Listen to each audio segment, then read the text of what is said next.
दोस्तों, पृथ्वी से करीब 1.3 अरब किलोमीटर हमारे ही सौरमंडल के भीतर एक चकित कर देने वाली दुनिया है। ये है शनि ग्रह। आपका इस ग्रह पर स्वागत है। सूर्य से दूरी के अनुसार शनि हमारे सौरमंडल का छठा ग्रह है। ये ग्रह मुख्य रूप से अपने छल्लों की सुंदरता के लिए शुरू से ही प्रसिद्ध रहा है। गैसों से बने इस विशाल ग्रह के उत्तरी गोलार्ध पर दिखाई देने वाले रंग बिरंगे हेक्सागन यानी षटभुज की आकृति अंतरिक्ष से होने वाली मूसलाधार बारिश जैसी घटना वैज्ञानिकों के मन में रोमांच पैदा कर देती है। लेकिन हाल ही में वैज्ञानिकों ने शनि ग्रह के छल्लों के बारे में एक अनोखी खोज की है और वो खोज ये है कि समय के साथ शनि के छल्ले समाप्त हो रहे हैं। आखिर क्या है शनि ग्रह के छल्लों का रहस्य? चलिए वीडियो को आगे बढ़ाते हैं और जानते हैं।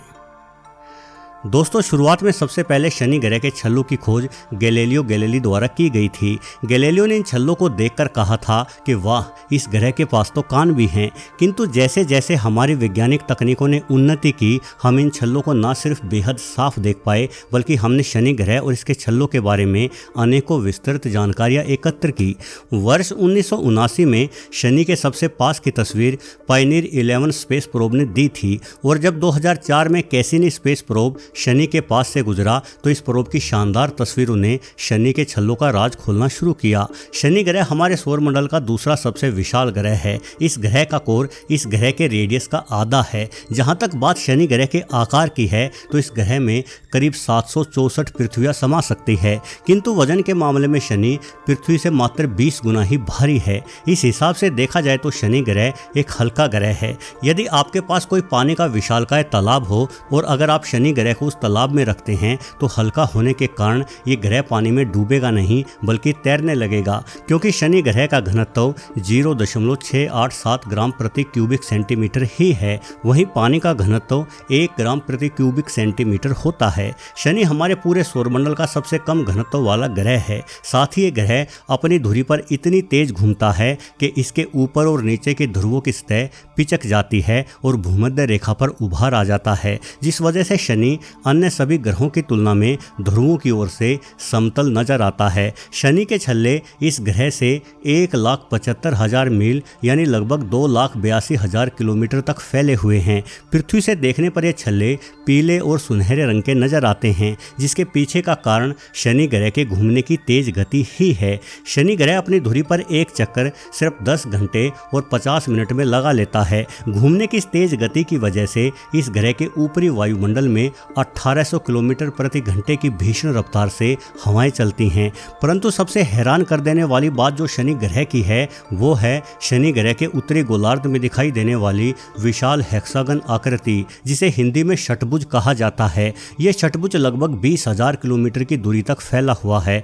पृथ्वी पर से देखने से तो ये विशाल आकृति नीली और सुनहरी नजर आती है, जिसे देखने से बिल्कुल भी ऐसा नहीं लगता कि यह आकृति प्राकृतिक रूप से बनी है, बल्कि ऐसा लगता है जैसे किसी परग्रही सभ्यता ने ही इस आकृति को अपनी छाप छोड़ने के लिए बनवाया हो। जब कैसिनी उपग्रह ने इस आकृति की बेहद नज़दीक से तस्वीरें भेजी तो इस षटभुज में बेहद ही चटकीले रंग भी नजर आए। इस षटभुज के बीचों बीच एक विशाल तूफान भी चल रहा है जो दिखने में लाल रंग का नजर आ रहा है। जब कैसिनी उपग्रह ने इस षटभुज की जाँच की तो पाया कि यह आकृति कोई आम आकृति नहीं है, बल्कि इसके अंदर धुंध और नमी के रूप में बहुत सारे छोटे छोटे पार्टिकल्स हैं। षटभुज के भीतर बड़े पार्टिकल बिल्कुल भी नहीं है, जबकि इस आकृति के बाहर ठीक उल्टा है, यानी बड़े पार्टिकल्स की मौजूदगी अधिक और छोटे पार्टिकल्स बेहद कम। इस षटभुज आकृति के बीचों बीच मौजूद तूफान 6 दिशाओं से शनि ग्रह को घेरे हुए है। बड़ी अनोखी बात यह है कि पृथ्वी पर आने वाले तूफान अधिकतम 5 से 7 दिनों तक ही रहते हैं। उसके बाद ये तूफान शांत हो जाते हैं, किंतु शनि का यह तूफान हजारों लाखों वर्षों से यूं ही बना हुआ है। जब वैज्ञानिकों ने कंप्यूटर सिमुलेशन के द्वारा इस तूफान के बारे में जाना तो पता चला कि ये तूफान डीप थर्मल कन्वेक्शन की वजह से अस्तित्व में है। दरअसल जब शनि ग्रह पर गैसें अपनी जगह बदलती हैं तो गैसों की गतिशीलता की वजह से इन गैसों की गर्मी वायुमंडल में प्रवाहित होती है, जिस कारण यहाँ ध्रुवों के समीप बहुत बड़े चक्रवात बनते हैं। गैसों से निकलती गर्मी और शनि की तेज गति के कारण इसके दबे हुए उत्तरी ध्रुव पर इस तरह की परिस्थितियाँ खड़ी हो जाती है, जिन परिस्थितियों के कारण ही शनि के उत्तरी गोलार्ध पर यह षटभुज आकृति तूफान के चारों ओर जन्म ले लेती है। वैज्ञानिकों ने पाया है कि ये भयानक तूफान इस षटभुज आकृति के हजारों किलोमीटर नीचे तक बने हुए हैं। अभी तक हमने इतने विशाल तूफान इस ब्रह्मांड में किसी अन्य ग्रह पर नहीं देखे हैं। हालांकि हम ब्रह्मांड को बेहद कम जानते हैं, किंतु हमारे सौरमंडल में तो शनि जैसी विषम परिस्थितियां और किसी ग्रह पर नहीं है। वैसे शनि ग्रह पर दिखने वाली षटभुज आकृति ही इस ग्रह को अनोखा नहीं बनाती, बल्कि शनि ग्रह के छल्लों की भी अपनी ही अनूठी खूबियां हैं। जब वैज्ञानिकों ने वाइजर और कैसिनी प्रोब का डाटा चेक किया तो शनि ग्रह के छल्लों की लकीरों के बारे में एक अनोखा राज पता चला।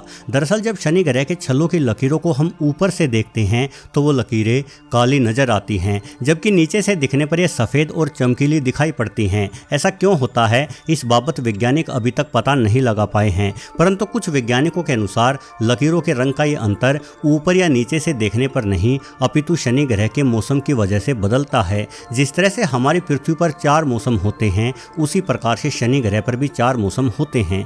चूंकि शनि ग्रह सूर्य की परिक्रमा करने में पृथ्वी के 10,000 दिनों से भी अधिक का समय लेता है, इसलिए इस ग्रह पर मौसम भी बेहद लंबे चलते हैं। यहाँ का एक मौसम पृथ्वी के 7 सालों जितना लंबा होता है। वैज्ञानिकों के अनुमान के अनुसार शनि ग्रह के बदलते मौसम ही इन छल्लों की लकीरों का रंग भी बदलते हैं। छल्लों की लाइन धूल के कणों से बनी हुई है। ये धूल के कण छल्लों में मौजूद बर्फ की चट्टानों से अलग होकर स्वतंत्र रूप से घूम रहे हैं। जब शनि ग्रह पर ग्रीष्म ऋतु आती है तो सूर्य की तेज रोशनी से निकलती मैग्नेटिक फील्ड शनि ग्रह की मैग्नेटिक फील्ड से टकराती है, जिस वजह से एक विशेष इलेक्ट्रिकल चार्ज वातावरण बनता है। यह वातावरण अस्थायी रूप से इन धूल के कणों को आपस में जोड़ देता है। यही कारण है कि छल्लों की लकीरें घनी और काले रंगों में दिखाई देने लगती है। वहीं सर्दी बढ़ने के दौरान ये धूल कण फिर से स्वतंत्र हो जाते हैं, जिससे इन कणों के भीतर से प्रकाश अच्छे से गुजरता है और ये वापस चमकीले एवं सफ़ेद दिखाई देने लगते हैं।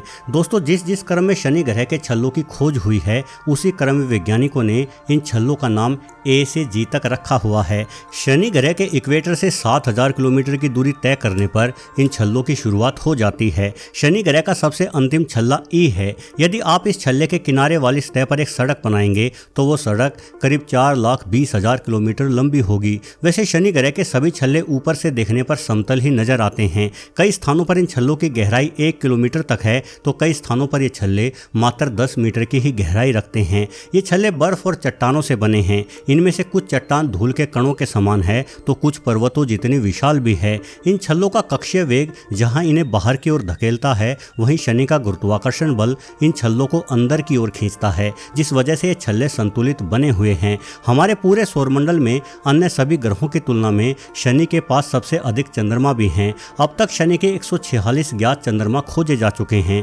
वैज्ञानिक मानते हैं कि अतीत में शनि के पास और भी अधिक चंद्रमा रहे होंगे। एक रोज अपने ग्रह की परिक्रमा करते हुए शनि के कुछ चंद्रमा आपस में टकरा गए, जिनसे इन छल्लों का निर्माण हुआ। वहीं एक अनुमान ये भी है कि जब हमारा सौरमंडल निर्मित हुआ तो इस सौरमंडल में शनि के निकट कुछ बौने ग्रह भी मौजूद थे, जिन्होंने बीतते वक्त के साथ आपस में टकराकर शनि के छल्लों का रूप ले लिया। शनि के छल्लों के निर्माण को लेकर कंप्यूटर सिमुलेशन प्रयोगों से ऐसा भी लगता है कि ये छल्ले असल में शनि के एक ही चंद्रमा से बने हैं। ये चंद्रमा काफ़ी बड़े आकार का था, जो नेपच्यून और शनि ग्रह के तेज गुरुत्वाकर्षण बल के चलते खंडित हो गया, और आज उस चंद्रमा के खंडित मलबे को ही हम शनि के छल्लों के रूप में जानते हैं। वैज्ञानिकों के अनुमान के अनुसार इन छल्लों की उम्र 10 से 40 करोड़ वर्षों के मध्य में है। उससे पहले इन छल्लों का कोई अस्तित्व नहीं था। हालांकि अब ये छल्ले धीरे धीरे पुनः समाप्त होते जा रहे हैं और शायद आने वाले 10 करोड़ वर्षों में ये छल्ले पूरी तरह से गायब हो जाएंगे। दरअसल सूर्य का मैग्नेटिक विकिरण और प्लाज्मा क्लाउड्स शनि ग्रह के छल्लों में मौजूद धूल कणों पर अपना तेज प्रभाव डालता है, जिस वजह से धूल कण इलेक्ट्रिकली चार्ज हो जाते हैं और शनि ग्रह की ओर खींचने लगते हैं। यानी शनि ग्रह के इन छल्लों की धूल तेज बारिश के रूप में शनि ग्रह पर गिरती है। शनि के छल्लों से अलग होती हुई प्रति सेकंड करीब 2800 किलोग्राम धूल लगातार शनि के वायुमंडल में गिर रही है, और जब ये कण नीचे गिरते हुए शनि ग्रह के वायुमंडल में मौजूद अन्य कणों से टकराते हैं तो वायुमंडल में गर्मी पैदा करते हैं, जिस वजह से शनि के उत्तरी और दक्षिणी गोलार्ध पर एक चमक देखी जा सकती है। वैसे शनि ग्रह पर सिर्फ धूल के कणों की ही बारिश नहीं होती, बल्कि शनि का एक चंद्रमा जिसे एनसेलेडस नाम दिया गया है भी पानी के तेज फव्वारे अंतरिक्ष में छोड़ता है, और ये फव्वारे शनि के मैग्नेटिक फील्ड एवं गुरुत्वाकर्षण बल में फंसकर शनि के वायुमंडल में बारिश कराते हैं। वैज्ञानिक इस घटना को मून रेन के नाम से जानते हैं। हालांकि भले ही शनि के पास 150 के करीब चंद्रमा हैं, किंतु वैज्ञानिक इस ग्रह के सिर्फ 2 चंद्रमाओं टाइटन और एनसेलेडस पर ही अपना ध्यान केंद्रित किए हुए है, क्योंकि इन दोनों ही चंद्रमाओं पर जीवन की उत्पत्ति के लिए कुछ बेहद ही जरूरी तत्वों की मौजूदगी है। एनसेलेडस की ऊपरी सतह भले ही बर्फ की चादर से घिरी हो, परंतु इस बर्फ के नीचे विशाल पानी के भंडार मौजूद हैं, जबकि टाइटन पर बहुत ही घना वायुमंडल होने के साथ साथ हाइड्रोकार्बन तत्व प्रचुर मात्रा में हैं। यहाँ नाइट्रोजन तत्वों की भी भारी मौजूदगी है। टाइटन पर पृथ्वी की ही भांति नदियाँ और समुद्र भी बहते हैं। हालांकि ये नदियाँ और समुद्र पानी से नहीं बल्कि तरल मीथेन और इथेन से निर्मित है। टाइटन का तापमान -180 डिग्री सेल्सियस है। जाहिर है इतने कम तापमान पर इंसान जिंदा नहीं रह सकते, परंतु कुछ मॉलिक्यूल और बैक्टीरिया इतने कम तापमान में भी मौजूद रह सकते हैं। वर्ष 2027 में नासा अपने खोजी ड्रैगनफ्लाई यान टाइटन पर उतारने की योजना बना चुका है, जिसका मुख्य कार्य शनि के चंद्रमा टाइटन पर जिंदा बैक्टीरियाओं की खोज करना ही होगा। तो देखते हैं कि शनि के इस चंद्रमा पर हमें आने वाले भविष्य में क्या मिल पाता है। हो सकता है कि हम पृथ्वी से बाहर अपने द्वारा खोजे गए पहले जीवन की खोज शनि के चंद्रमा टाइटन से ही करें, फिर भले ही वो जीवन बैक्टीरियाओं के ही रूप में क्यों ना हो। वीडियो देखने के लिए आपका बहुत बहुत धन्यवाद।